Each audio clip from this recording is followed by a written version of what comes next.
Bonjour, bienvenue sur Tous en Cuisine avec Seb. J'ai le plaisir aujourd'hui de vous proposer une recette très simple. Il y en a des milliers sur YouTube, mais ça manquait sur Tous en Cuisine avec Seb, je vais le faire. Le 4 quarts. Le 4 quarts, c'est un gâteau très populaire. Ça nous replonge un petit peu en enfance, mais c'est toujours réconfortant. Et puis j'ai décidé de le faire. Le plus important, c'est les œufs.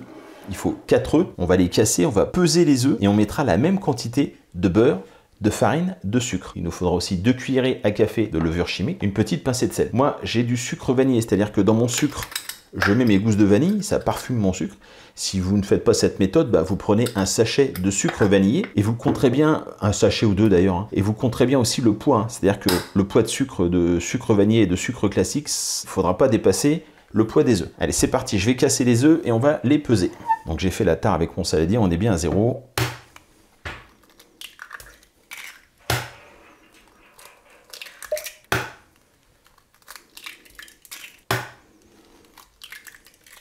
On obtient donc 213 grammes. À la rigueur, mes œufs sont un peu petits, on aurait peut-être pu en rajouter un pour faire 250. Qu'est-ce que tu en penses, madame? Tu es d'accord? C'est parti, on va rajouter un 5e œuf. Je rajoute donc un dernier œuf, donc au total 5.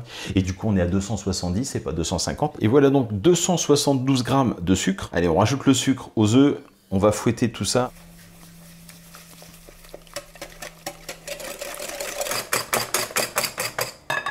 Voilà pour le sucre et les œufs. On va rajouter tout de suite une pincée de sel. Alors si vous faites la version bretonne, ce sera du beurre demi-sel. On ne sale pas. On va rajouter la farine. On va y aller au fur et à mesure.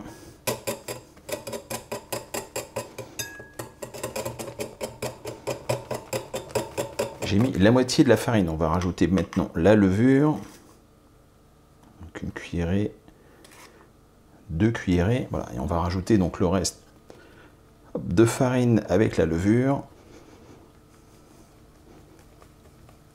J'ai fait fondre le beurre qu'on va rajouter maintenant à la préparation.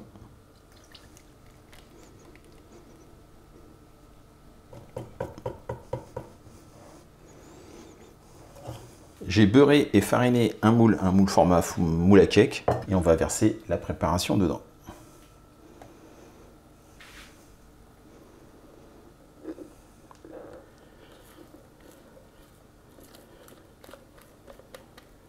Je vais le passer à peu près une demi-heure, si vous avez un peu de temps, 1 heure au réfrigérateur. Bon, il n'est pas très froid, mais je vais quand même l'enfourner. 180 degrés, on compte au moins 45 minutes, voire 60 minutes. Je viens tout juste de sortir le gâteau, on va piquer. Voilà, ça ressort sec, c'est qu'il est cuit. J'ai laissé pas loin de 55 minutes exactement. Si vous voulez quelque chose d'un peu plus doré, d'un peu plus cramé, parce qu'il y en a qui aiment bien, on peut le laisser un petit peu plus longtemps. Moi, je vais le démouler, je vais attendre qu'il refroidisse. Une fois qu'il sera froid, je vais essayer de le démouler surtout, et on coupera une part tout simplement, et ce sera la fin de la vidéo à ce moment-là. J'ai démoulé le gâteau, j'ai laissé refroidir, c'est toujours mieux avant de le couper. On va donc s'en couper une part, enfin, plusieurs d'ailleurs. Mais...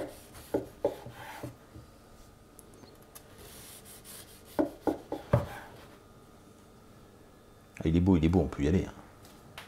Tu te sauves, bon ok. Bon, il est bien jaune, c'est dû aux œufs, on peut quasiment dire que c'est des œufs bio. C'est les œufs de mes poules. Voilà pourquoi il est très jaune. Peut-être vous n'aurez pas un résultat aussi jaune, mais il sera tout aussi bon. J'espère que cette recette vous a plu. N'hésitez pas à me laisser un commentaire, et moi je vous dis à très bientôt pour de nouvelles recettes. Au revoir.